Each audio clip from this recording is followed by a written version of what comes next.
Episode number 44 with Don Ebert of the Idaho Fish and Game Commission, and it's election day. Let's go. There exists a threat from anti-hunting groups to politicians trying to give our land away, and we won't stand for it.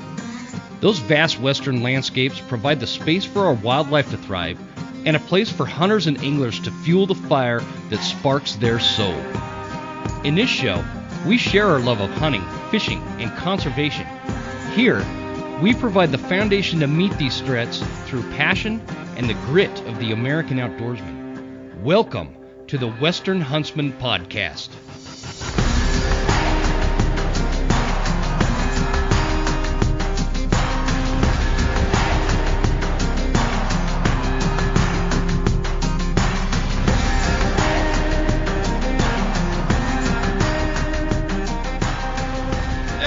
Everybody, this is episode number 44 of the Western Huntsman Podcast. My name is Jim Huntsman, your host, and I'm coming at you from the Broken Time studio in Hayden, Idaho. A freaking nice day out here.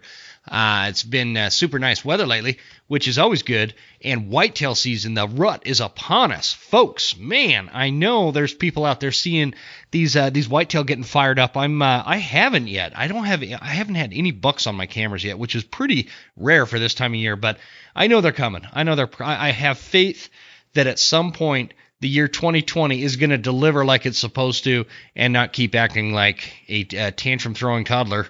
Like the rest of the year, this banner year we've all had has shown to be. So, guys, welcome to the show. Today I got a great conversation with a guy named Don Ebert. He is one of the commissioners of the Idaho Fish and Game, and we talk a lot about like process and how things happen, how rules are changed, who has say over what. We talk non-residents, we talk wolves, we talk hunting whitetail. We bump into a lot of different topics. It's a really fun conversation, actually.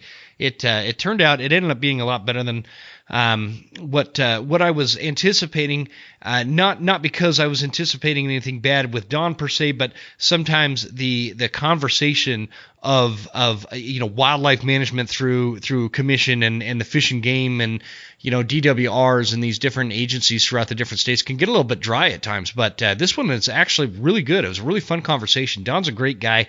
He's a small town Idaho guy that he's an entrepreneur. He owns a grocery store. He's got a business degree. He's down in the Clearwater region, and it's just one of those guys that likes to serve his community, and he's been doing that for a long time, whether it's on the county commission or the school board.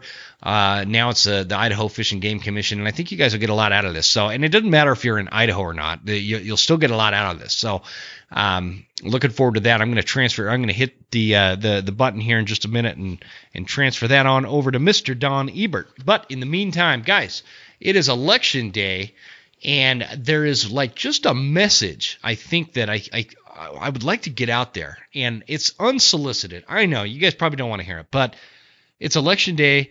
It's like this major deal because it's 2020, and the big talk right now is whether or not Donald Trump's going to get reelected or if we're going to elect Joe Biden.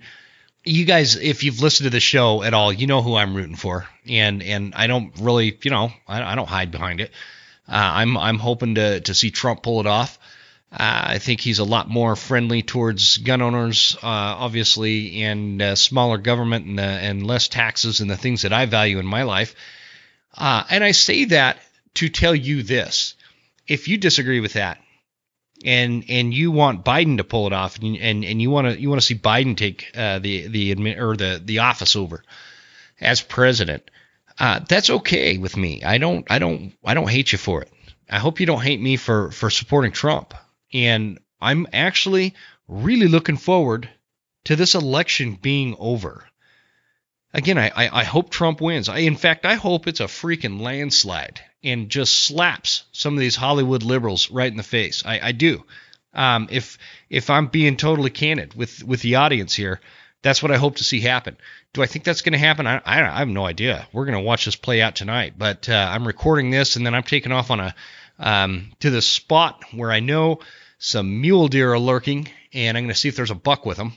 and then I'll be back to watch the results of the election. But I wanted to get this episode out before I leave. So, but it's a big day, and what I guess the messaging, it's just gotten so ugly. It's just gotten so ugly. You know, this it wasn't like this 10, 20, 30 years ago.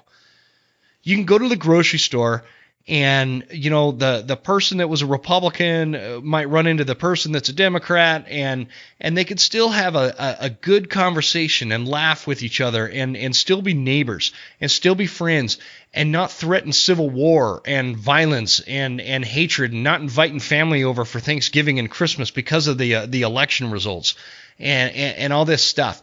So I'm anything that can be said to maybe get back to that place. I think one of the problems that has come out of like a lot of the technology and social media and stuff, you know, is people get so freaking ugly with each other. Like they say shit to you on Facebook they wouldn't say to your face. And that's a problem. A lot of people get a lot more mouthy that way. And a lot of these people are people that have never got popped in the lips. And, you know, and it doesn't matter. I've been popped in the lips by my grandma for mouthing off. And I think that is like this lost art these days, and it's turned everybody into a bunch of temper tantrum throwing babies that if you don't see it their way, they just all of a sudden you're the enemy, and that's wrong. We have to come together no matter what and still understand that when you strip all the social media memes out of your life, we're still Americans, and we're probably not as different as the media and Hollywood would make it seem.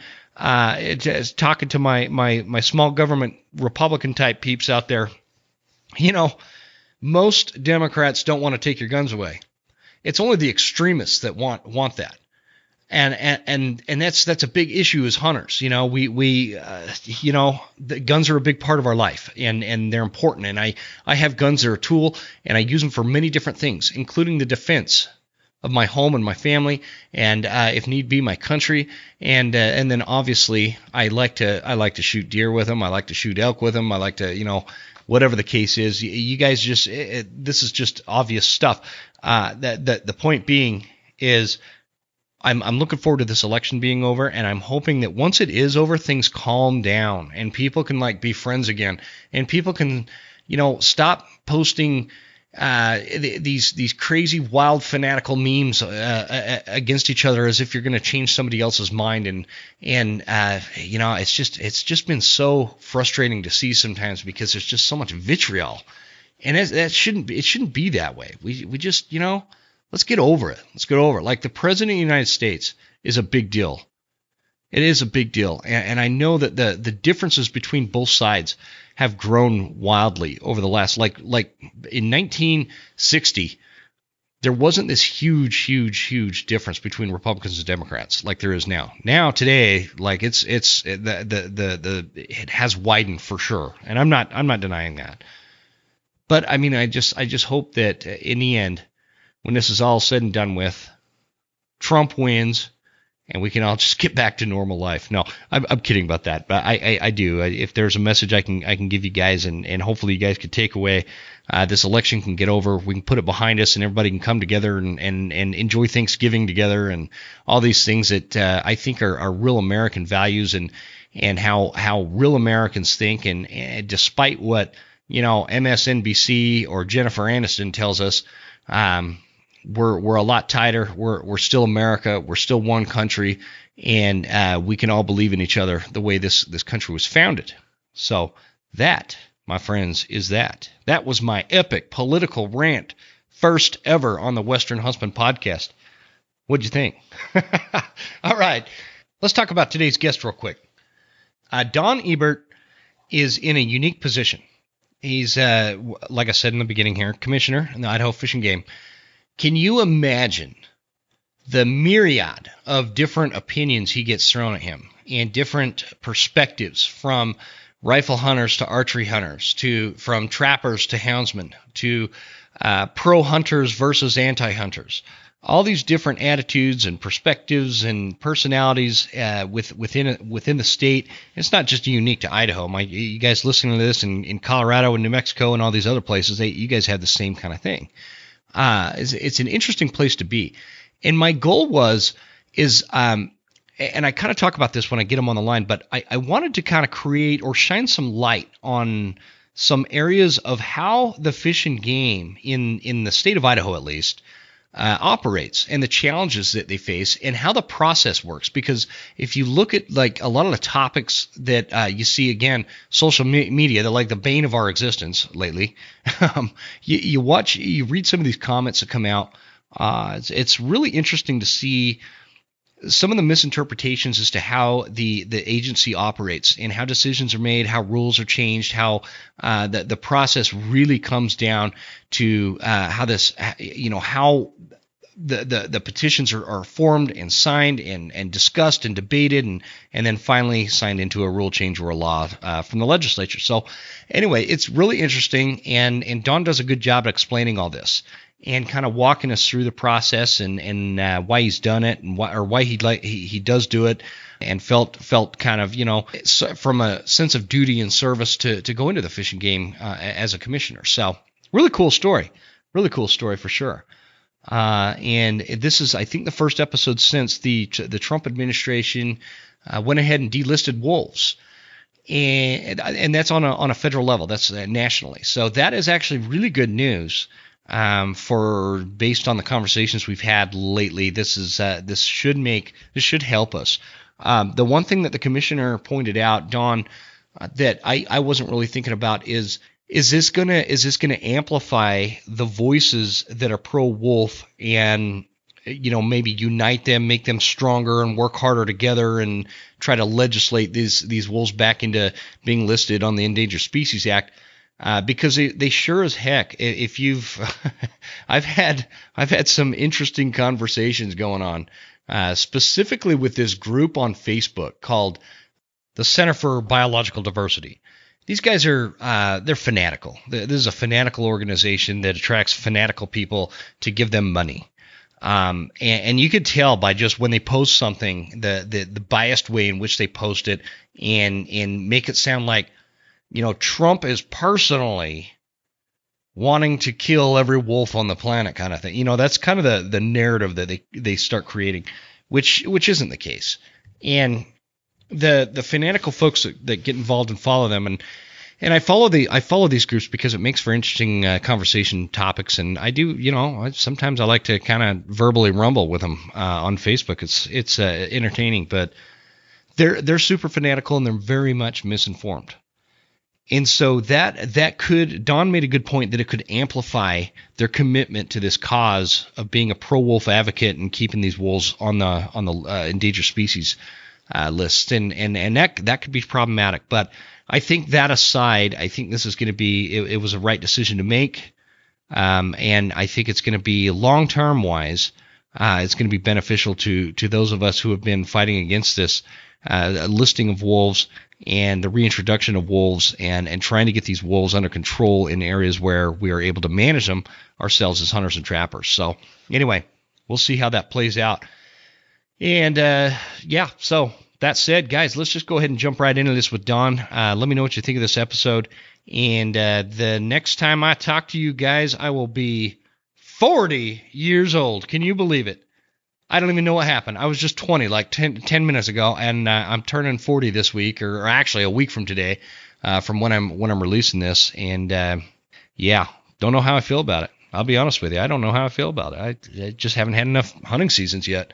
And so, hey, let's get into it with Don, guys. Thanks for tuning in, and check us out on Instagram, Facebook. Hey, if you got a free minute and want to write the show a good review, by the way, I'd sure appreciate that. And other than that, guys, thanks a bunch. We'll talk to you next week. Here we go with Don. Just a quick shout out to my pals down at Huntsman's Goldens down in southeast Idaho. Justin Huntsman is a great hunter, no relation. Keep tracking.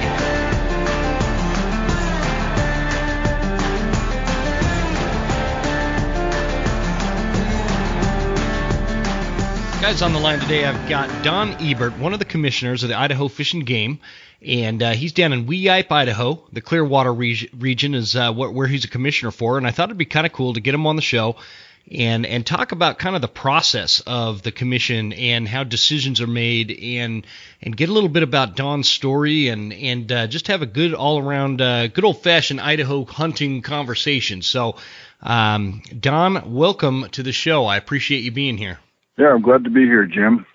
So, have you ever been on a podcast before? No, I haven't.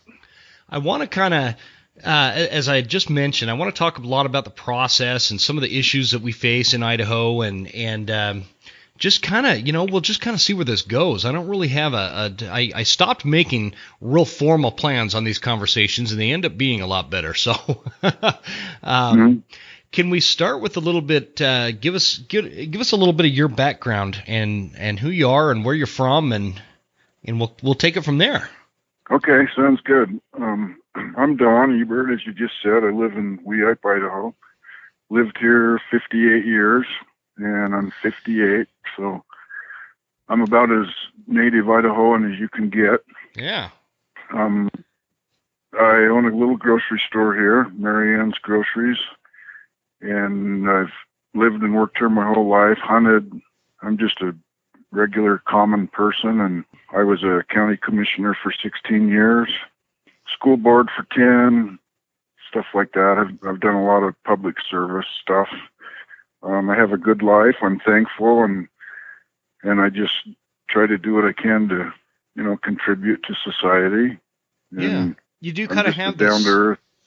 You do have this this service-oriented life because, like you said, you've been on the school board. You were a county commissioner for Clearwater County, and now you find yourself on the commissioner board of the Idaho Fish and Game, and you're also a really talented photographer because you and I are Facebook friends, and you post a lot of those pictures. And how'd you get into photography?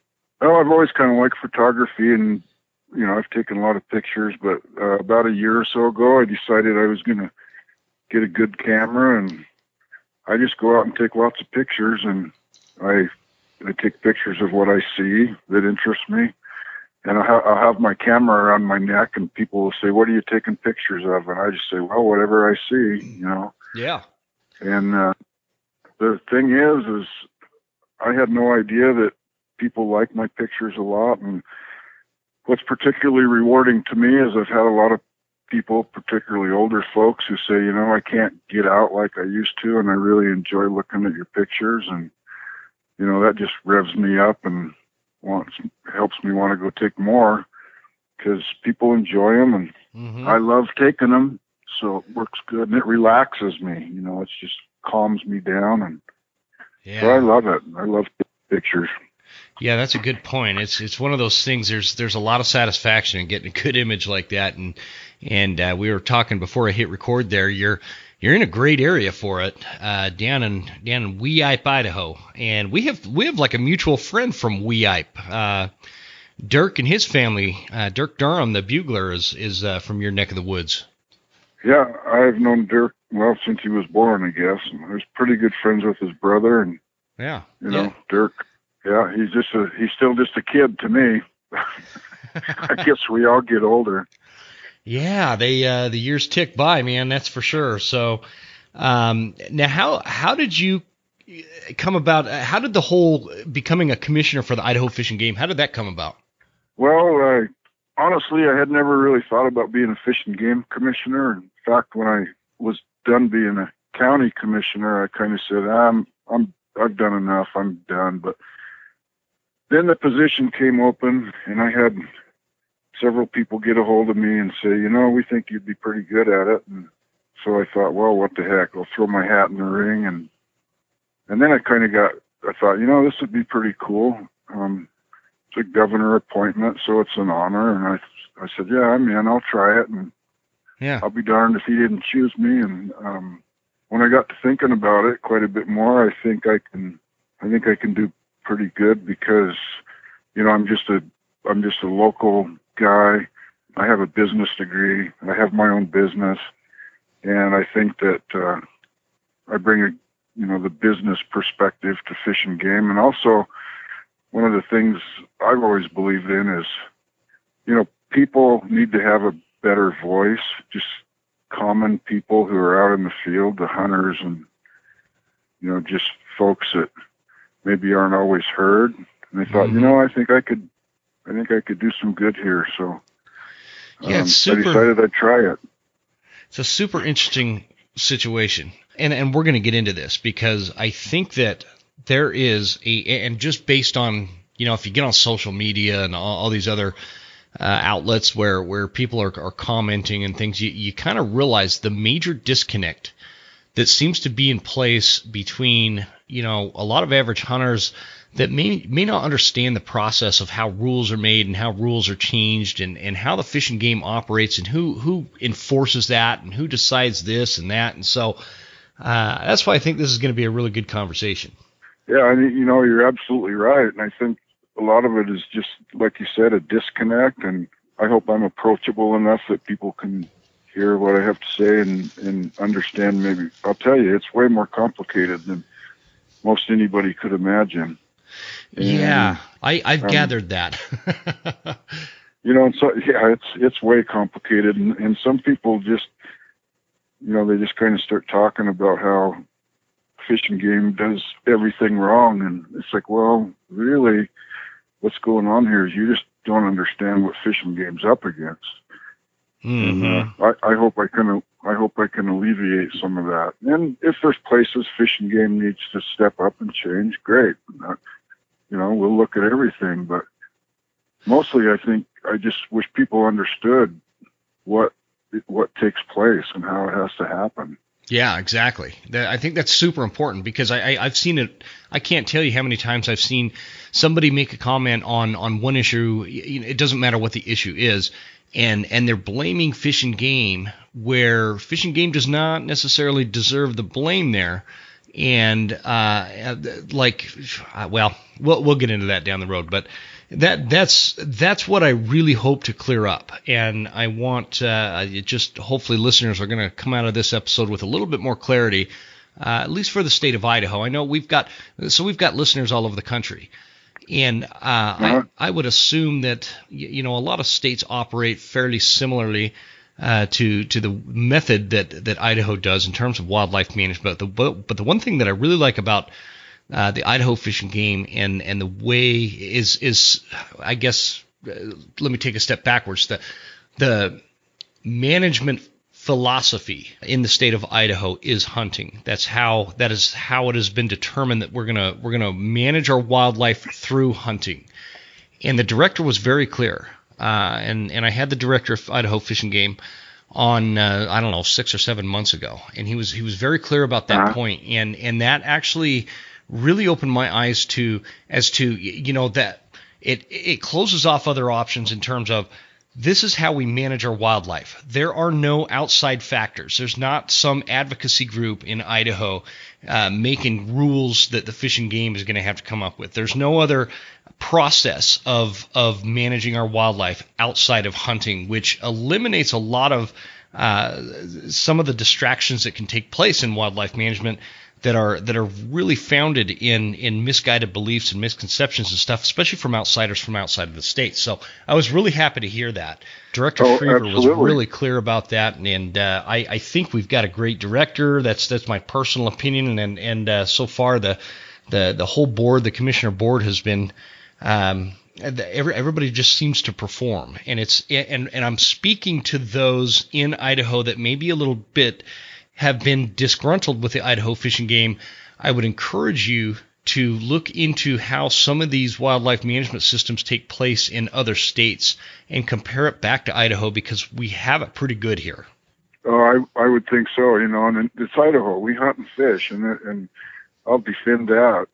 I think any of us would, but that's, we hunt and fish, and that's what we believe in, and that's how we live, and that's the way it's going to be, and it's good. I mean, it's been good for a lot of us, Yeah. It's Idaho.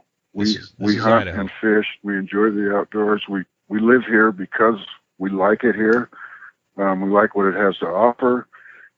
And, outside people who, anti-hunting or anti-trapping or whatever, it's like, get over it, because we've been doing this here a really long time. Yeah. It's who we are. It's who we are. Don't try to change who we are.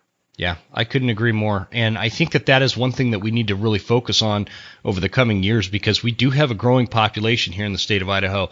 And a lot of the people that are coming here, they don't have a background in hunting. They don't understand hunting. They don't understand wild game meat and wildlife management systems that evolve around the hunting and trapping industry. And so I think that's going to be something we're definitely going to want to be paying attention to. And Don, how long have you been a commissioner now? Because you're one of the newer commissioners. Oh, 6 months or so. I'm just a newbie. So some of the stuff I tell you about process will be a 30,000 foot view. And that's okay. That's okay. When you first joined the commission and you became a commissioner, like what would you say was the biggest surprise to you as to how the process works? Well, it was a pleasant surprise, I would say, but the biggest surprise for me is how on the ball fishing game really is, and how complicated this is, and how many things they have to deal with, and how professional they are. And it's like, my God, I'm pleasantly surprised. You know, people don't go into wildlife for any other reason than that's what they like. It's their passion, you know. Mm-hmm. And you go be a wildlife biologist or whatever it is you become, and you dedicate your life to it. And, you know, these people honestly are quite impressive, you know, I got to say. Well, that's good to hear. And I would concur with that from, you know, an outsider's opinion, so to speak. But I imagine it's just a tough place to be, whether you work for the Idaho Fish and Game as a biologist, or you know, you're somebody like Director Schriever, or you're a commissioner, you know, whatever facet that you're involved with the Idaho Fish and Game. The challenge is again, Idaho manages through hunting, and I don't know that there's more of an opinionated group of folks out there above hunters. I mean, we are very opinionated. Everybody has a take on every little thing, and there's 100,000 different opinions as to how to manage mule deer and versus whitetail and what to do about wolves, and it's just got to be a complicated position to be in, really. Well, I think it is, and the thing about, you know, hunting is people are passionate about it, and it means a lot to them. And so, you know, they're high level functioning people who love what they do, and it affects them greatly. Because, you know, I know a lot of hunters that are, my God, they live and breathe this stuff. Yeah, you well, know, you're talking to one right now.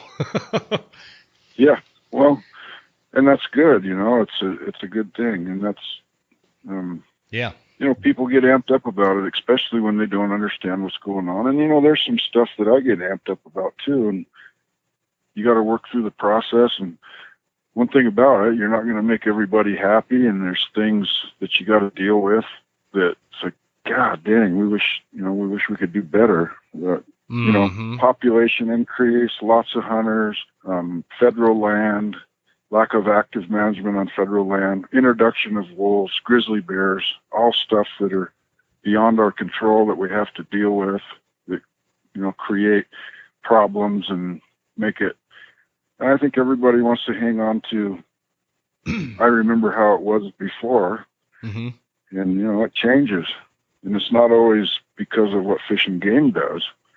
Sometimes it's, you know, you just look at wolves and grizzly bears, and I've had people tell me, you know, Fish and Game wants wolves, and I just kind of shake my head, and I said, maybe I'm speaking out of turn here, so this is my opinion. I said, I don't think anybody hates wolves worse than Fish and Game.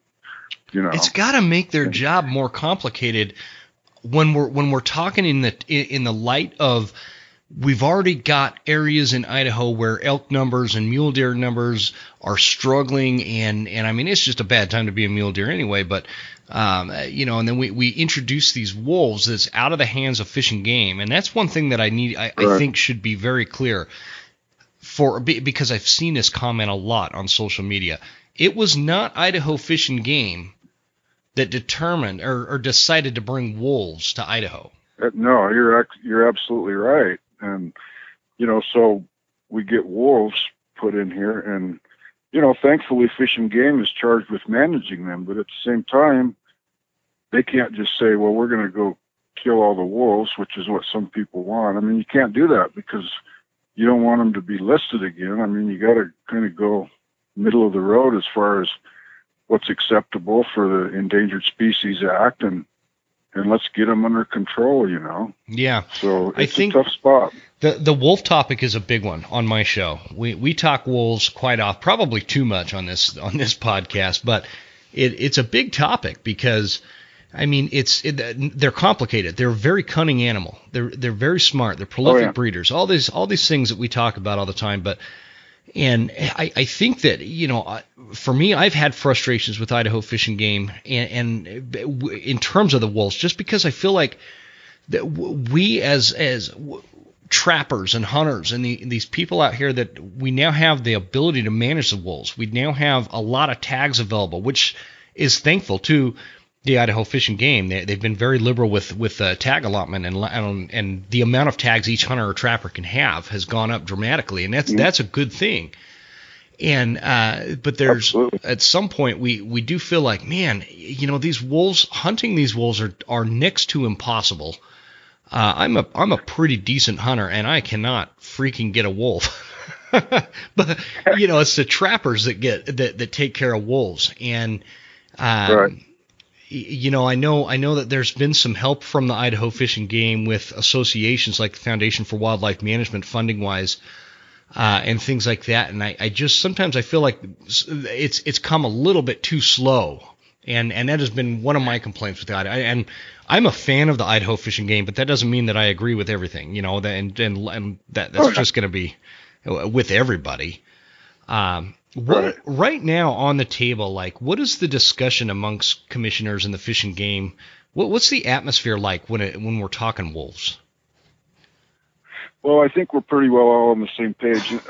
A little background on, now this is just my personal opinion, but you know, the Endangered Species Act, and you get something that's listed as threatened or endangered, and so then you have wolves, and it's a federal government thing, and so they get listed to save the species, on and on and on. Well, the big problem in my mind is when it's time to delist them, there's too many outside groups that sue and obstruct and keep the process from working. So what happened with wolves is they didn't get delisted until there's like 100 times too many of them.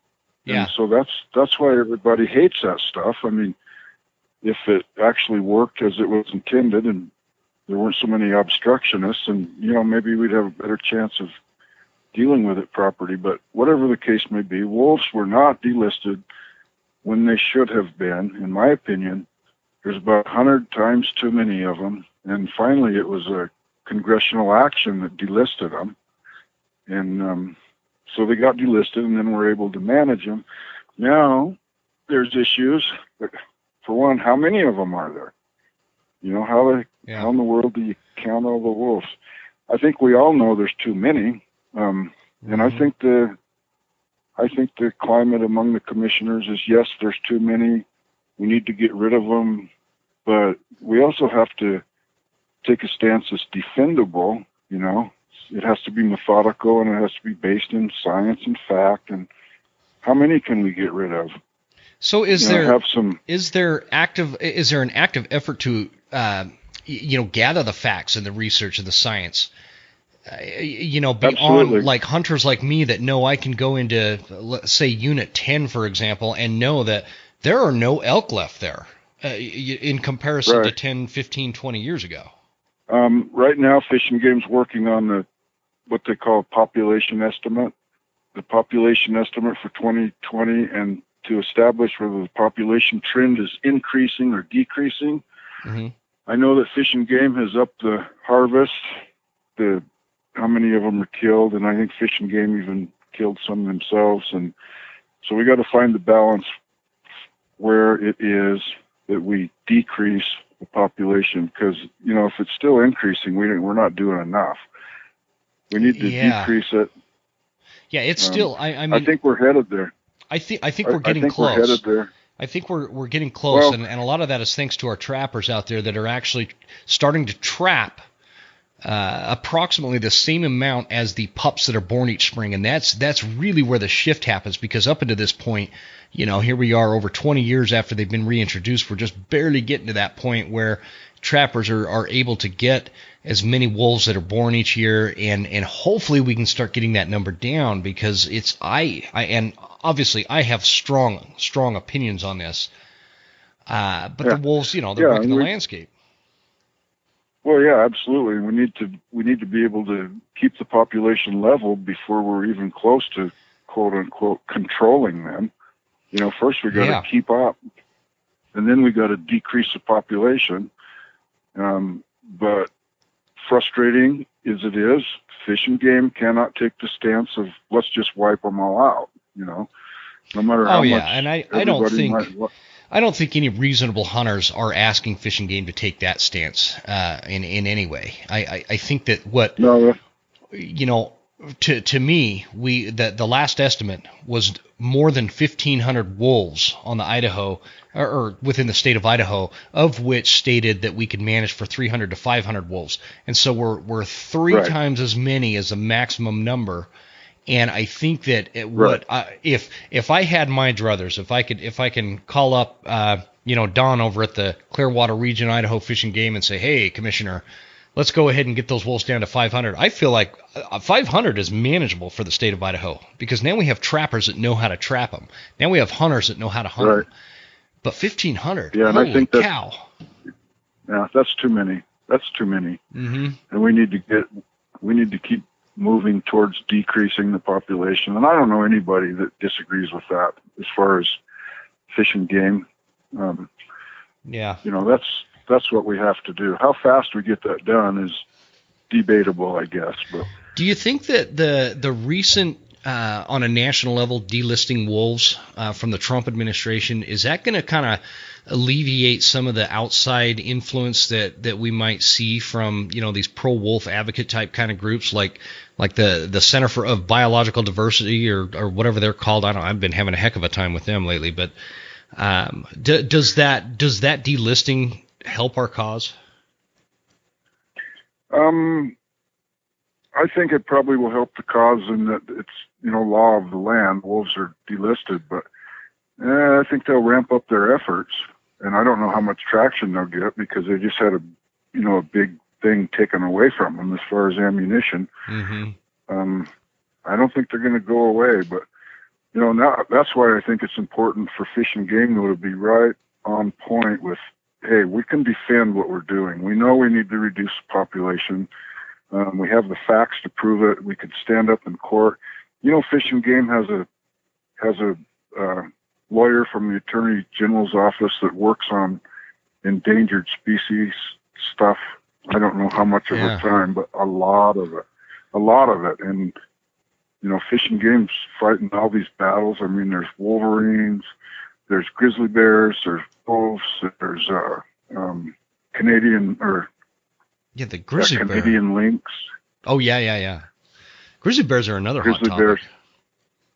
Oh yeah, and I can tell you that Fish and Game is working hard to get things the way they need to be. Do you? And there's so much. Oh, go ahead. Go ahead. I get wound up about this stuff too, and there's so much to it. Now the thing is, this grizzly bear population is different than that grizzly bear population. Even though we know there's plenty of these over here, this segment is underrepresented, so they still need to be. I mean, that stuff goes on and on and on in court like you cannot believe. I know. That's what I'm worried about with grizzly bears, is we're going to have, for the next 10 years, a bunch of court battles deciding whether or not we can delist these grizzly bears. Meanwhile, these grizzly bears population, I mean, they don't breed nearly as fast as a wolf does, but they're still, we're getting to the point where the attacks on people in the, whether it's in the back country or, I had a grizzly bear, and people in my audience are going to start rolling their eyes because I talk about this dang grizzly bear all the time. I called him the Bernie Sanders bear. I had a grizzly bear come through my yard here in Hayden, Idaho, and that population is starting to grow, and they're there's more attacks, there's more encounters, and I think that they're going to become we get to this point where they're going to be dangerous because we don't live in the America that was 150 years ago. The population's a lot bigger, the habitat's a lot less. There's structures like freeways and cities and reservoirs and all these things that create these migratory destructive patterns or derailments of where they go and where they move and where they live, and it's gonna create a lot of problems. And I feel like with grizzly bears, the biggest difference is people are gonna die from these things. I mean, they're not as cuddly as some of these pro grizzly bear folks seem to think them and wolves are.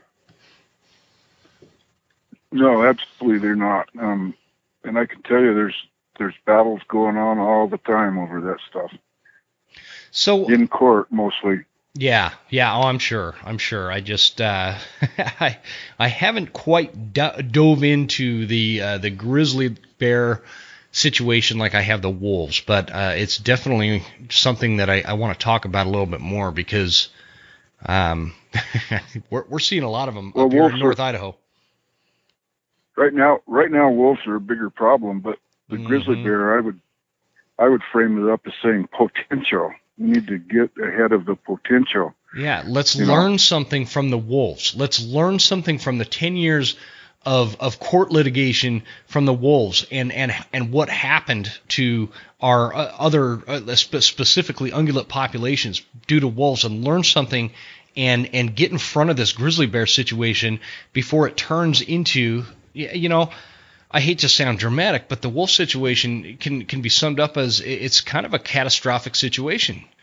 And oh, absolutely. And I know a lot of folks in the Idaho Fish and Game agree with that. And so I'm just worried that we're going to get there and we're going to have two problems. It's going to be grizzly bears and wolves. And not that grizzlies are as destructive on our elk populations, but they are destructive enough. They're very good at taking out calves during calving season. And so, yeah, that's just something I've been thinking about more and more lately. Yeah, it's a huge potential problem, and there's a lot of reasons for that. There's the grizzly bears themselves. But then there's this little concept in the Endangered Species Act called critical habitat.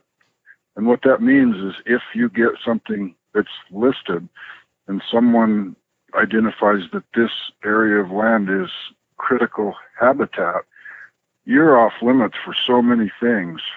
Active timber management, Yeah, I didn't think about that. Because that's huge. That's almost as big as animals themselves, Sure. Critical habitat. Sure. And we need to stay ahead of this stuff. It's a little bit frustrating because federal issues in Idaho, but all we can do is stay at the table and just fight like hell. I mean, and I don't mean fight just to be contrary. I mean, hey, let's be reasonable about this. Let's just be practical, common sense. Let's do what's right, and let's quit trying to, stop the world. Anything you don't like in the world, you go to court, you sue, and you get it stopped. And what a bunch of nonsense. It's total nonsense. And so is a ballot box, wildlife management and biology or whatever the popular term is for that. But, you get on some of these social media sites, and especially since the news came out that the Trump administration or whatever, or they delisted the wolves, the gray wolf, and when you read through the comments, man, there is just not a lot of sensibility or reasonability or common sense coming out of those people. They're just so fired up mad because they saw an ad 2 years ago about how sweet and cuddly the wolf was when, he came in and licked the hand of some tourist or whatever. I can't remember how that video was. But anyways, that's the kind of stuff that sways them. They don't understand the impact that these things have when they're out of control. And so we're just up against that all the time, I feel like. You ever go hunting with somebody that always chintzes out on like the most important thing, like boots? I did a couple times. And you know what happened? They slipped and fell down the mountain the entire month of September. That's what happens when you buy $100 boots and try to make them last. They don't last. Guys, Hoffman Boots, can't say enough good things about this company. It's a great family-owned business right here in North Idaho. They make badass boots. These things are insanely comfortable. They just glue your feet to the mountain in the steepest of conditions. They will keep you safer because of that. So while my buddies are falling on their butt the entire time, I'm walking down like I'm in the park. Guys, I have a great promo code that'll save you 15% if you go to hoffmanboots.com. It is all caps lock, Huntsman15 in the checkout when you are ready for a new pair of great boots that you won't have to replace for a very long time. Guys, Scree is extreme mountain gear. They were one of the first sponsors of this podcast. And this high-performance hunting attire and gear it's scientifically tested camo patterns, backed by a great company, and it's got a lifetime warranty, VIP sizing and exchange program. Basically, if you order it and it's the wrong size, they pay for it to get shipped back, and they're going to send it back. I heard of some dude that accidentally ripped a pair of his hardscrabble pants, and he was upset about it, and he let Scree know, and they replaced them for him. Guys, this is a great company. That's the kind of company that I am proud to have supporting this show and being partnered with them. It's just, again, a great company story and a company that you guys would be proud to own the gear for. It'll get you through any season, anywhere in North America. Check it out at screegear.com and use the promo code The Western Huntsman for 15% off and free shipping at checkout.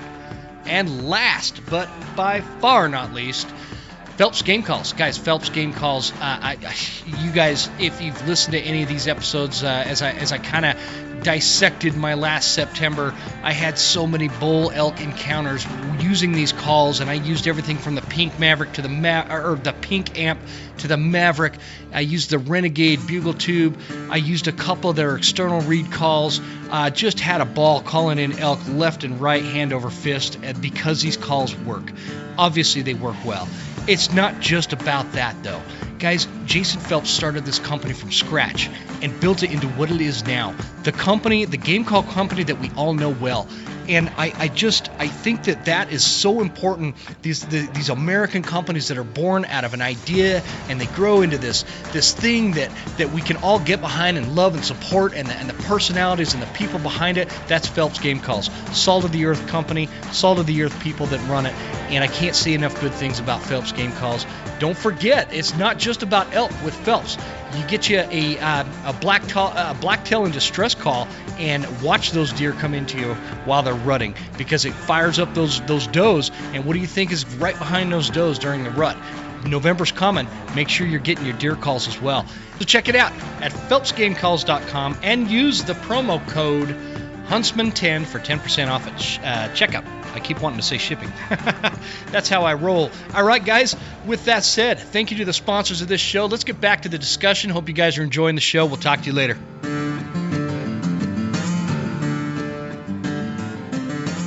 Yeah, they probably don't want to watch the videos of that same wolf, pulling a calf elk out of a cow. Yeah. Before it's even born. They're vicious.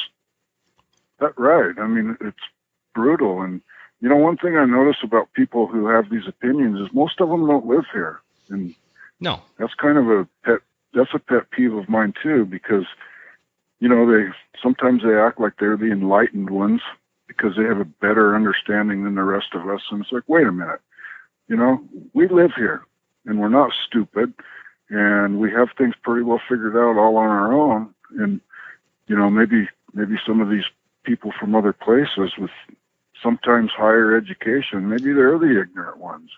Well, maybe they should come and learn about us. They don't live in the same perspective that we do. They don't live in the same world as we do. One of the downsides with recording a podcast on my phone is it picks up the incoming calls. But sorry about that. Anyways, yeah, me too. That's all right.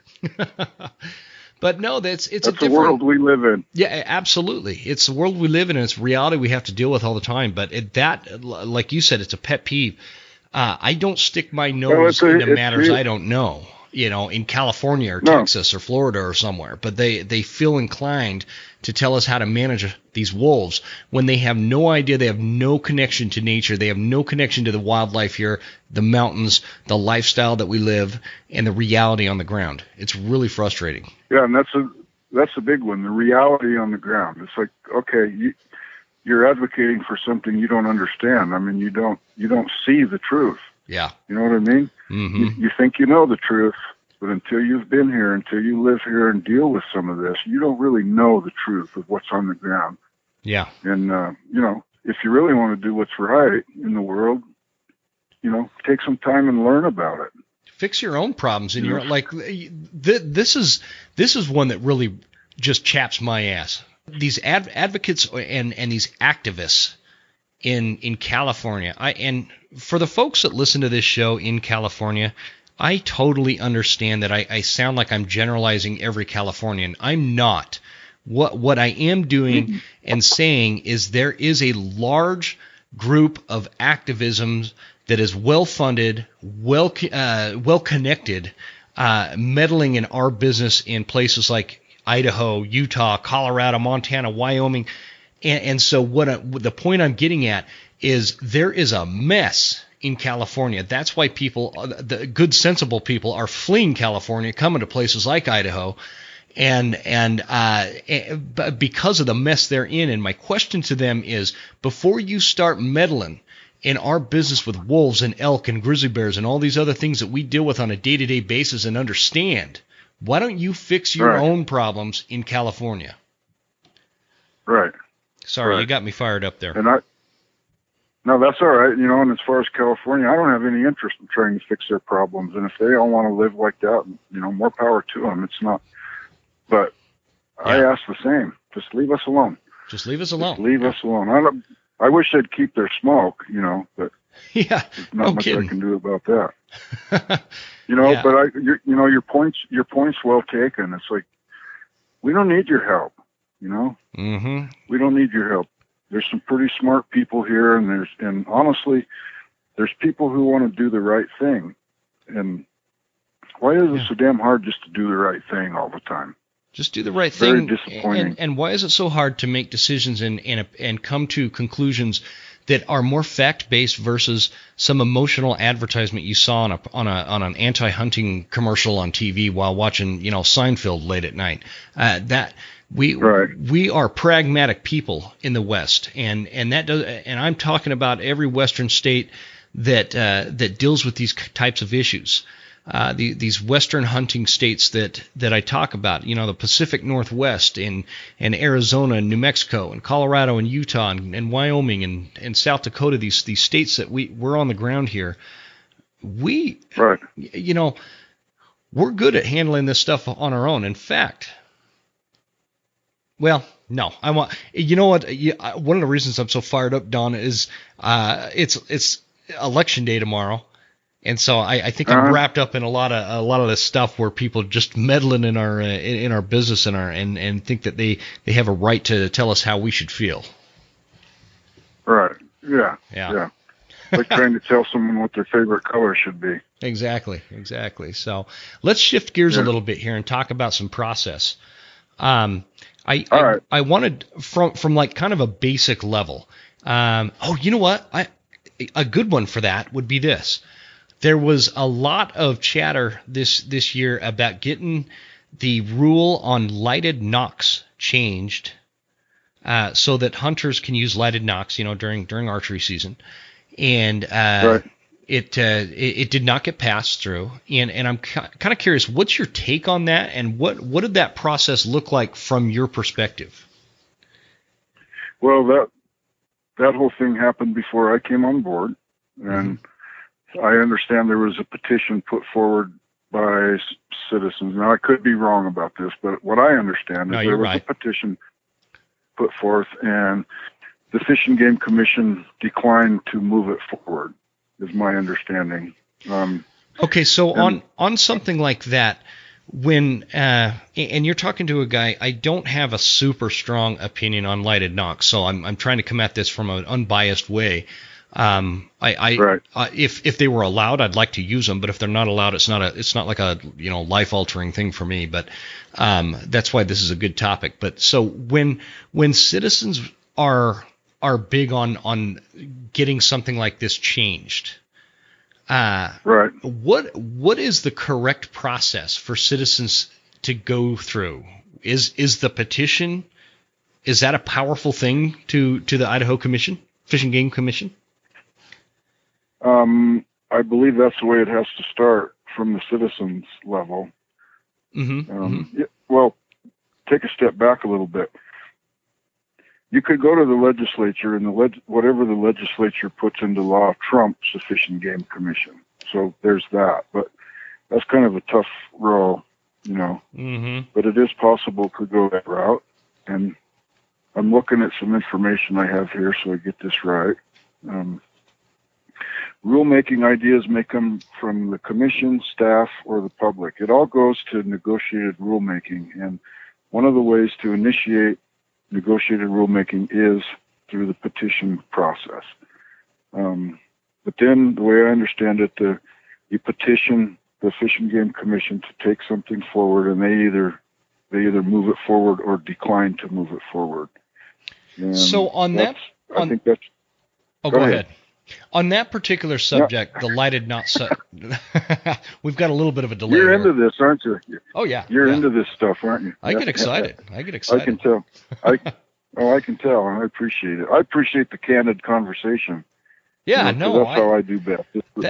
That's another thing that I will say about the Idaho Fish and Game is everybody that I have dealt with have been very open. They're willing to talk. I mean, I am just some hunter up here in North Idaho that's decided to start a podcast, and the damn director of Idaho Fish and Game came to my studio and sat down with me. And that's you won't get that in every state. And so kudos to the Idaho Fish and Game, because you guys have been very open and honest, and I feel like are willing to talk and explain some of this stuff. And that's part of the point with this is to maybe bridge some gaps and bridge some divides that may exist between hunters and Idaho Fish and Game, because I know it's out there. But getting back to that, go ahead. I got to put in a little plug for the director, Ed. He's about as approachable as anybody could ever be, and he's an upfront, straight up kind of guy, and I don't think he ever has anything to try to hide. He just, he's got a huge responsibility, but he's approachable. I mean, I've always been able to talk to Ed, and I would like to think that everyone else can too. So yeah, I think Fish and Game wants to be open and have the conversation with the public, and let's all get on the same page here. Might not always agree with what Fish and Game concludes, but yeah. Well, we're never going to. We should always be approachable. I think it's silly to think that Idaho Fish and Game and every hunter in the state of Idaho is always going to agree 100% of the time. No. And I agree. The director is super approachable. I mean, he came up and he even called my dog Chubby, and my dog is chubby. Oh, well, like I said, he's a straight up kind of guy. Yep. No, it was fantastic. So that's just a good plug for everybody that's involved with the Idaho Fish and Game, because that is not, I know for a fact that it is not the case that Fish and Game or Parks and Wildlife or DWRs, whatever they are not always as open as Idaho Fish and Game is, and open to discussion as well. So I appreciate that for sure. Okay. Well, I'll give another little shameless plug too. Is it's like that's perhaps that's a reflection of our governor, because I know he's like that. He's very approachable. He's a good man. And I believe, we are of the administrative branch, so we're under the governor part of it, and I think Governor Little is a very open and honest and straight up guy, and I think it goes to Fish and Game right on down, and that's sure. I agree, that's how it should be. So I sent the governor a hat, and I still haven't seen him wearing it yet. So is that right? If you could give him a little nudge for me next time he does a press conference. Okay, well, what's it? What's the hat say on it? It says the Western Huntsman Podcast. Oh. Pretty. I might have to send you one. I think he's kind of busy, but I'll see if he'll take my call. Okay, how's that? I'm totally kidding. It's no big deal. Yeah. All right, getting back to this lighted knock topic is. Well, it came through citizen petition. It was denied by Fish and Game to be moved forward. That's what it was. Why was that denied? Why did that get denied? And that I can't really tell you. Like I said, that was before I came on board, and I haven't really looked into it all that much. I can tell you at first glance, I can, as far as I'm concerned, why not? And I say that with the caveat that there's always more to it than what you understand. So yeah, there's probably reasons I'm not aware of. Now, I don't know why they denied it, honestly, but I'm sure they did have a reason. I can tell you that. Whether I would agree with that reason or not, I don't know. But well, I'm trying to remember because I read it at the time, and I just it only kind of half made sense. But I know it has something to do with the attempt of the Idaho Fish and Game to keep things as primitive as possible when it's a primitive season like an archery season, and so any kind of electronic device kind of thing is but sometimes I feel like they take that a little too far. For example, like I understand having laser battery powered range finding scopes mounted to your rifle, but I have a regular scope, but I cannot put my Tacticam camera to film through my scope because of that rule, and it's like a language thing. If they just change the language, it gives me no advantage, those kind of things. Right. Folks that want a rule change, or folks that want to see something happen like lighted nocks, or being able to film through the scope, or film with a mounted camera on your bow or whatever, they start a petition. And right. From that point, what happens? Like the commission gets together and they all kind of look at the petition, look at how many names are on it and how it was written and all that kind of stuff, and discuss it? Oh yeah, there would be arguments for and against, and obviously there would need to be other efforts as well. Like, come to a Fish and Game meeting and make your case. There's opportunity for public comments. I think most every meeting. Call the commissioners individually. Of course, we can't deliberate outside of a meeting, but you can call each one of us and try to make your case and get as many people as you can and figure out what the arguments are going to be against it and try to alleviate those concerns. And, the more effort, the better. But, yeah, basically just go and talk to the Fish and Game Commission. And I can tell you that, they're a bunch of great guys, too. I mean, I'd like to think me included, but the Fish and Game Commission, they're just regular guys like you and I, and they're reasonable people. And I honestly believe that every one of them wants to do what they believe is right, So is there like a magic number of signatures on a petition that kind of raises eyebrows and makes the commissioners think, oh boy, we better really pay attention to this because look at all these signatures? Well, I don't know about that. I think more signatures would probably help, but I think arguments, reasonable arguments, that would carry more weight. Obviously, the more signatures, the better. I mean, if you bring a petition with, just to choose a number, 20,000 signatures, it'd be pretty hard to ignore that. But, petitions are reflective of the will of the citizens to some degree, Let's, on that topic, if some anti-hunting, pro-wolf, pro-grizzly kind of organization managed to get this petition going to, and I know this is super extreme, won't ever happen, but to ban wolf trapping in Idaho, and they had 1 million signatures, and 950,000 of them were from out-of-staters, is there a way to determine that? Like, we know that's not Idaho talking kind of thing. I don't, for some reason, that always bothers me. I believe on the petition, and this might, I don't know if I'm 100% correct about this, but I believe you have to have your name and address. And I think it has a great impact. Okay, go ahead. Oh, well, I've signed petitions, and it didn't ask me that, but maybe those ones were not legitimate and legitimately going to the Okay, Idaho Fish and Game, yeah, because I don't know. I don't know. I could be wrong about that, but I do know that when something goes to negotiated rulemaking, there's people, you have an opportunity for input. And I know Fish and Game does chalk that up by resident and non-resident. What kind of, however they do that. when Fish and Game is having these meetings and these conversations, do you have, I guess, designated speakers or whatever from some of these organizations that are really not rooted in Idaho come and try to convince an argument one way or the other? I really haven't heard any, but like I said, I've been here a short time. I've been to like 3 meetings, and I really haven't noticed that. But I do know that there's some Idaho citizens who come forward, and some of them are very well respected and listened to, you know. Mm-hmm. Mm-hmm. Trappers, outfitters and guides, you know, those groups carry quite a bit of weight, I believe. Just a curiosity question, just for conversation's sake. You know, in the state of Idaho, we've got archery hunters, we've got muzzleloader hunters, we've got rifle hunters, we've got primitive archery hunters, traditional bow. We've got trappers, we've got houndsmen, we've got I know I'm missing some bear baiters versus spot and stalk. Is there one of those groups that is particularly more aggressive or active or vocal at these meetings?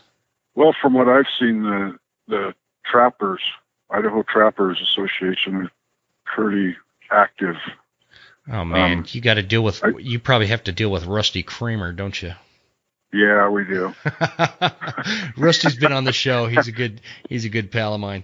He's if we were well, I can tell you he's very well respected.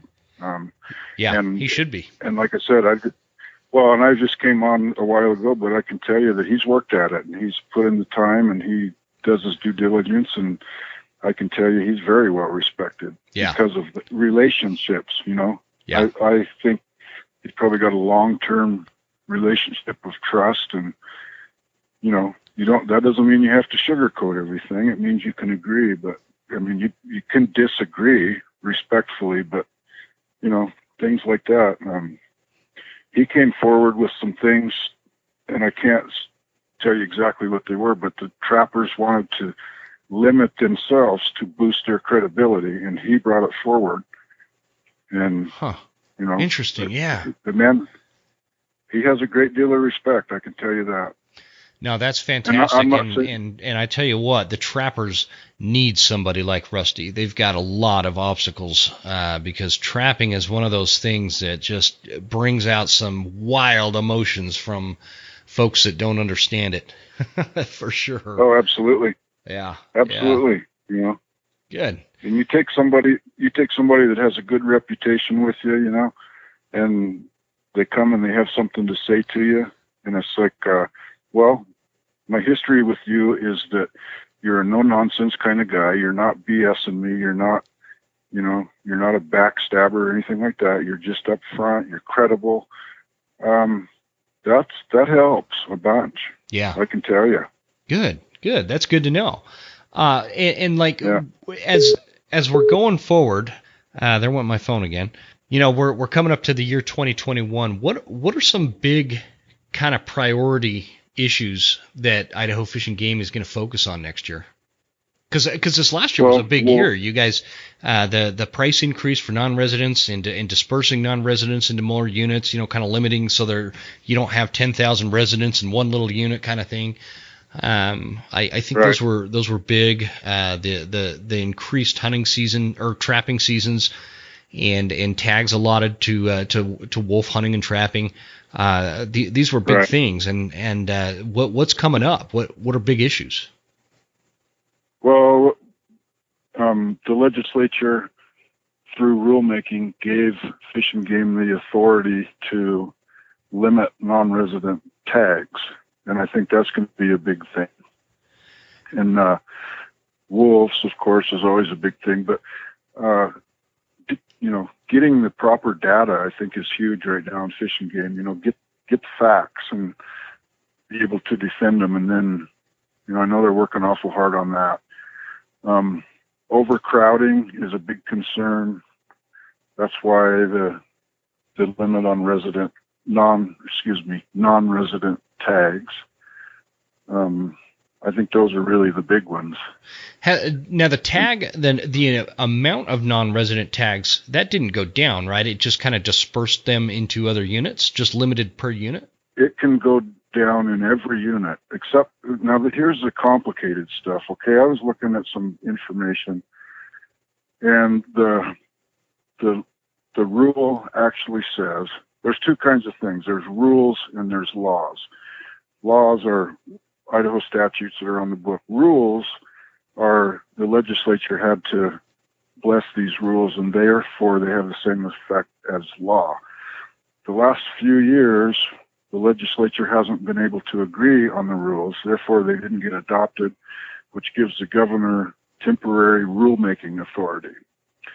Okay, and that's kind of where we're at.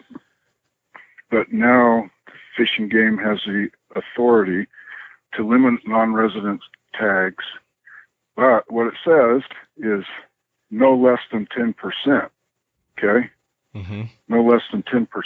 Well, there are situations where right now non-residents are less than 10%.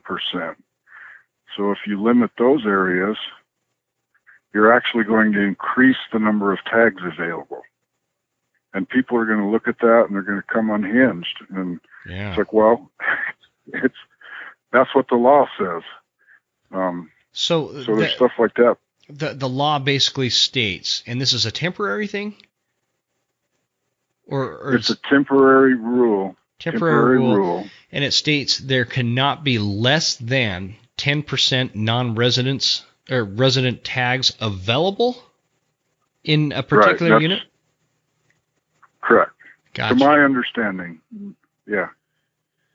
What? Which, when there's a place, if there's a place that's got like 25 or 30% non-residents, well, you can limit. In most cases, it is, it's intended to be a limit, but I was just trying to point out some of the complexities of why do you do this stuff. It's like, well, because here's what the rules say. And there's controlled hunts, which have a different threshold, and there's unlimited. I mean, it's mind-boggling what those people have to figure out. But I know that it was identified as a problem, hunter overcrowding, so there is effort to reduce non-residents. Okay. I think that was important and justified for sure, because there's some of these units are just getting hammered by non-residents. Well, and the thing is too, though, to speak to what you were talking about earlier, that started from citizens. Mm-hmm. That's a citizen, So there was like a petition started? Hey, no, I don't think it was a petition per se. I think it was surveys. They do all these annoying surveys that they keep calling you until you answer the questions. They're not. They're almost as bad as the car warranty people, but I'm actually more than happy to answer those ones. Well, and we should be, because that information is actually used, and it was identified. It was identified that the concern with overcrowding, and that put into motion a whole bunch of stuff like the increase in the non-resident tag fees, and now the limit. We'll decide in November, so it's a potential limit to non-resident tags, and that all started from citizens. So people are heard; they really are. Yeah, I think. It's painfully slow. And my gripe with it is, I feel like we could have gone a little more than. I mean, that wasn't that big of an increase on non-resident tags. I feel like we could have done a little bit better on that. But again, the Fish and Game is not always going to make Jim, the host of the podcast, happy, right? I mean, it's never going to be 100% for everybody. But it's such a nuanced thing too. Go ahead. Yeah, I'd love to make you happy. But I can tell you, I'm sure here's another thing. The Here's entire another thing people don't understand. Fish and Game does not set the fees. Legislature does. So they're the Fish ones and we need to Game talk does to not. about that. Absolutely. Yeah, I actually did know that, so I don't know what I was thinking, but But you were just testing me. That's all. maybe that was it. I was testing you for that one. So I feel like they could have gone a little higher on those fees and eliminated non-residents in the Panhandle zone and killed all the wolves up here, and then I'd be happy. Oh, we'll shoot for that. I don't know if we're going to get there. Yeah, maybe you'll have to compromise. No, it's super nuanced though. It really is, because there's so many different parts of Idaho with different areas and units and regions and the like, things get affected differently. Like for example, in the Panhandle, we get inundated by folks from Spokane, Washington, right next door coming over, right? Because we're close. Right. It's close, and our hunting season here it's worth it for them to buy a non-resident tag and come hunt Idaho, because their rules and the laws in the state of Washington, gosh, you almost have to go get a college degree on it. They're super frustrating to understand, and I know because I've hunted Washington, and so it's Washington, and we're Idaho, so they want to come. Exactly. Yeah. So they have longer seasons. They're easier to interpret what the rules and laws are and all this stuff, and so. We just get hammered by Spokane residents, and I'm not complaining at Spokane residents at all. I don't blame them, but that's what I'm talking about. Like people in maybe Weippe or Grangeville or some of those areas. They don't have that particular problem, but they have something else they're dealing with. And so how do you balance all that as a fish and game agency and try to make everybody happy? It's got to be super difficult. Oh, it's very difficult. The people I've heard from Washington come here because it's almost impossible to be able to hunt in Washington. Yeah. And I'll tell you, that's absolutely what we do not want to happen here. And I'll tell you why. I feel that way. Because I know people who live in my small little town here, rural. Some of them they don't have the best means, and they actually go out and hunt so they can eat the meat. And yeah, they depend on it. That's different. They depend on it. And I mean, people kind of take that tongue in cheek, but I'm telling you, I'm here to tell you, I see it.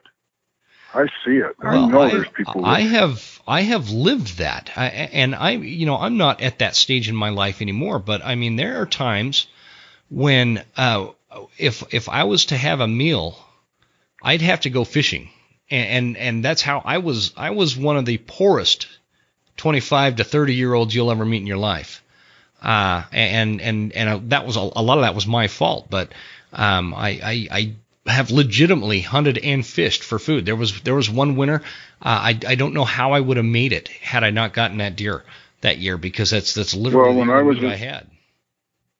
Yeah, when I was a younger man and I was working, had 2 kids, we ate wild meat. I mean, it wasn't. Mm-hmm. It just wasn't, oh my God, I want to go out and kill something. It's like, no, we need food, Yeah. And that's what we did. For a lot of people, and I think that's why the non-resident issue can sometimes get so heated, because there are a lot of people that this is not a game, this is not a hobby for them. This is what they do. They go out and they have to stock that freezer up because they've got hungry mouths to feed at home, and that's how they can afford to do it.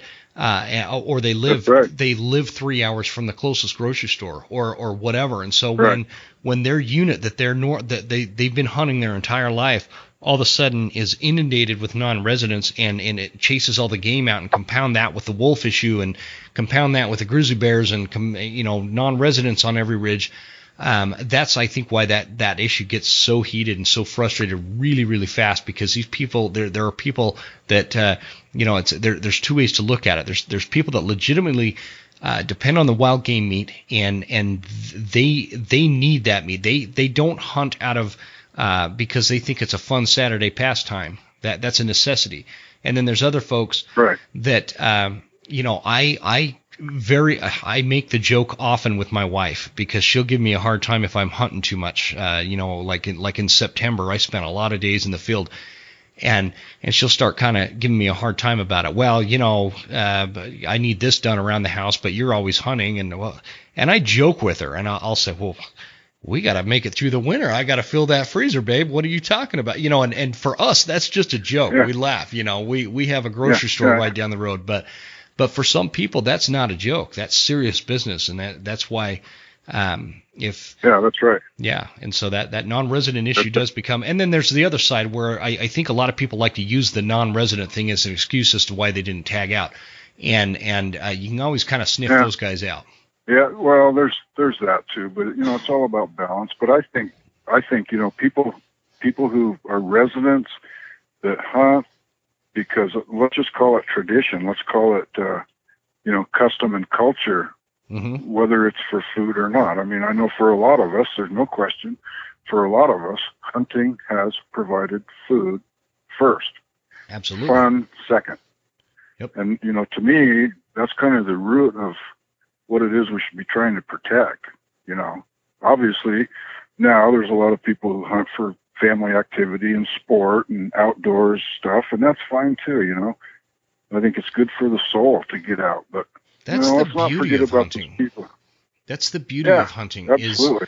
Is hunting is exactly, it's not just food for the freezer. It really is food for the soul, and I don't care how cheesy that sounds.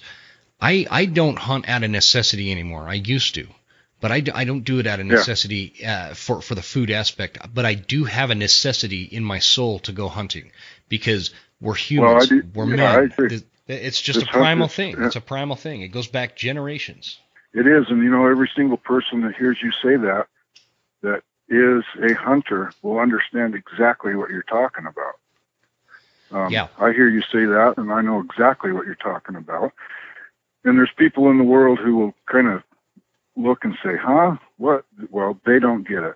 They don't get it. Maybe they should come and try it. They don't understand it because they've never had that kind of connection. And it's not about killing an animal. It's about being connected and being a part of something bigger than yourself, this ecosystem, and being able to provide for your family and having this extremely challenging thing all come together in a split second, and all of a sudden you're notching a tag, and that's the gratification that comes out of that is the only other way you can match that, in my opinion, is by being a father and a husband and these things as because it's just unmatched. The feeling is unmatched.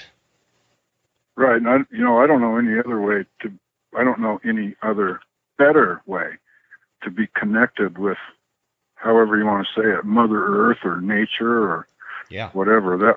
That's the connection, And if you can sit there for an hour and a half, and your fingers are starting to get numb, and you're excited because you hear a twig break, then you get it.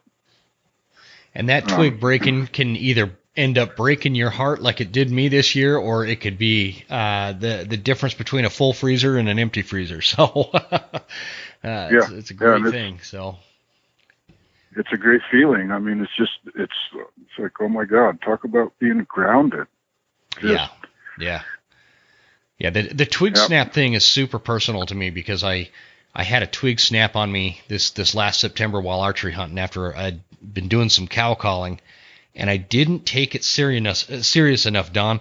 I came around some trees that was blocking my view, and there, not 30 yards from me, was a big drop tine bull staring right at me, and he busted me coming out between those trees and blew off that mountain so fast my head was spinning. But so the snap twig gets me. That's the only reason I knew something was there. I love that stuff. Yep, that's what makes the world go round for me up here. So and here's another. I'll just share this with you too, and it's kind of a silly little thing, but I was sitting there back in the woods, back in the trees, and I was sitting there, I sit there for an hour or two, sometimes maybe 3, and this bunch of little birds came along, and they just hopped right over, they just went all around me, and they didn't even know I was there, and it was, obviously I'm not hunting the little birds, but it's like, I am a part of nature right now, I'm part of it, and it's like, oh my God. That's the kind of moment. That's the kind of moment that these people that want to meddle in our lives in Idaho from these big, huge metro areas in other parts of the country, I'm going to stop picking on California, will never experience. They don't. No, that's what they don't understand. No, they don't understand, and they don't. And I think a lot of the times they just have totally the wrong idea about us. And when you're sitting there and you all of a sudden here comes an owl, and you did not hear that owl, and pretty soon he's landing in front of you, and he's way more successful than you because he just got a gopher or whatever he's after. It's like, wow, he just scored and I didn't. But yeah, it's like, oh my God, amazing. Yeah, some of the most amazing experiences are hunting and seeing. An owl is always an exciting one. They're so eerie, and just majestic, and I don't know, they're super cool. I've got the coolest picture. And patient. Yeah, they are. They're super. You can learn a lot from an owl and the way they hunt. But I've got the coolest picture of this owl perched in this tree, and I don't know exactly what kind of owl. I'm not really an expert with that, but I was hunting elk, and he just sat in that tree and was almost the exact same color as the bark of that tree. And the only reason I knew he was there is because he kind of turned his head. And I got the coolest picture. I had to send that to you. I'll dig it out and send it to you. It's a cool picture. Yeah, we'd like to all see it. Yeah. So, no, this has been a great conversation, Don. I think we touched on a lot of stuff. I do want to touch on a lot more of the process stuff. What else is there along the process lines? Do you think that hunters, in your opinion, maybe misinterpret or have a misconception about how the process of rule changes or tag allotment or anything hunting related that people get fired up about, which is a very, very wide topic, I know. Is there something else you like, a misconception of that you'd want to clear up? Well, I think everybody should understand that it takes a year and a half or 2 years to implement a new rule. Year and a half or 2 years. That's an incredible long time. So that means I'm still gonna have non-resident hunters in my unit next year because we're making the call to boot them out, right? No. That's already been through rulemaking. No, I'm kidding. No, I know. Started. I know that one is. That was done. Well, don't kid about stuff like that. Come on. I'm just trying to keep you on your toes, Don. Yeah, you're doing good at that. No, it takes like a year and a half, and having elected positions while I was a commissioner, I used to have a saying. It's like, to get what you want, you have to want the same thing for a long time. That's true with rulemaking. Yeah. Yeah, it's like, it takes time. And another thing I wish people understood is that, what Fish and Game can do is limited. The legislature makes certain laws, there's rules, and then there's what we can do. We can only do what the legislature has said we can do. Mm-hmm. And that's very important. But, and I would say if somebody's really fired up about something, call one of us and try to learn about it and understand it. Maybe you can help, I know that they can definitely reach out to me and I can help point them in the right direction, but it's really easy. If you just get on the Idaho Fish and Game website and go to the About tab and click or scroll down to where it says Commission Members, click on that, and all the commissioners are up there and their emails are right there. Right. Yeah, please don't call screaming. Don't scream. Yeah, except for the Salmon River or region. Ron doesn't have his email address on there yet. Yeah, he was just appointed a couple of weeks ago. Yeah, something like that. Good deal. Yeah, they'll get it there. They'll get it up there. But even I say that jokingly. Don't call up screaming. But you know what? Even people who are upset and yell at me for a while, I still listen to them just the same. It's like get it off your chest, calm down a little bit, and then let's talk. Yeah, I think that's great advice, though. I think that if I was a commissioner and I had somebody call me up and they're screaming and yelling and wouldn't let me get a word in, my reaction would be a lot more different than somebody that called me up and said, "Hey, Don, I've got a problem with this, and my thought is this, and I was hoping we can talk about it for a minute." I think that those conversations can really make a big difference. They absolutely can. I'll tell you, as far as I'm concerned, like I said to begin with, I'm just a regular guy, and I'm reasonable, and I'm fairly intelligent, I think. I'd like to think that, but it's like if you call and talk to somebody and you have a valid concern, absolutely stays in my head. There's no question about it. There's no question about it. It does make a difference.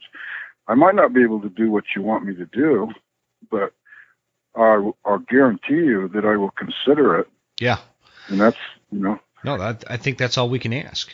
Yeah, absolutely. Yeah. And it's like all I want to do is, the best job I can. I mean, I don't have any reason to do this other than I just want to do the best I can and for the people. That's what I'm all about. So yeah. Well, we appreciate that, and I know there's a lot of folks out there that whether they have ups and downs with some of the decisions the commission makes, there's a lot of folks out there that appreciate what you guys do and are pretty reasonable about everything that does take place, and I would encourage anybody listening that if you do have a big gripe or if you do have something that you want to bring to the commission's attention, like Don said, the email's right there on the website. Shoot them an email. Give them a call. There's other commissioners out there that it's probably kind of nice when you guys hear from folks and get to have that kind of dialogue already set up and going. So I think it's a good thing. And just like Absolutely. This, yeah, and hopefully you get some calls out of this conversation. So I think this was a good conversation. Just don't scream. Yeah, don't scream. Don't scream. Yeah, so and it'll be a longer conversation if you got to scream, because I got to wait for you to settle down a little bit. But whatever. Yeah. So no, I appreciate you coming on the show, Don. This has been a lot of fun. Let's keep the line of communication open. Maybe we'll do this again in the future, huh? Yeah, I kind of enjoyed it, and I'm, as you can tell, I'm passionate about it, and I believe in people. Yeah, we're gonna have to do this again because we didn't even touch on the salmon and anything like that. So oh my God, yeah. There you go. Now that's a whole other thing. Right. That's a whole other thing. Yeah, for sure. Yeah. But yeah, I wanted to talk about that. So sorry guys, I totally forgot to bring up the salmon issues. But we will next time. I'd love to, and I don't. Maybe some of the other commissioners too. But this is really kind of an exciting thing, and I don't have all the answers. I got to rely on all of you to have the answers. You know what I mean? I hunt and fish and all that, and I have my whole life. But I need your help to make the decisions. Okay. I just do. I got to hear from people. That's a great way to put it. That's a really good perspective to have, and I think a lot of hunters should appreciate that more. Yeah, and I'm telling you, that's the honest to God truth. I'm just a regular guy. Well, good deal. I got to tell you one more thing though, and this is maybe you could do this before you get mad and call me. It's like, this is one of my favorite things in the world to do. Go, come across a whitetail, and when that whitetail freezes and looks at you, stand there until he moves or she. Then you will be calm. That's what you need. Have you ever done that? Oh yeah. I've been getting into whitetail hunting lately, so I'm learning a lot. Well, you got to stand there a long time before they move before you do, and that's what people need to do when they're angry and want to call me. That's great advice. You going whitetail hunting this year? It's about to be serious whitetail rut. Oh yeah. Yeah, that's my favorite from now to the end. I love it. I absolutely love it. Yeah, it's a lot of fun. I'm learning. I've always been a mule deer hunter, so this whole whitetail thing is it's such a challenge, and it's a lot of fun. I've been having a ball with these things. Well, I can tell you that those whitetails are way smarter than I am, but I have killed a few nice ones. So they're tasty though. They're pretty tasty. So it works out. Yeah. I love the taste of deer meat. I do. It's good. It's good for you. Good for you. That's right. Thanks again, Don. We'll talk to you soon. Good for your soul, right, Jim? That's right. I agree for sure.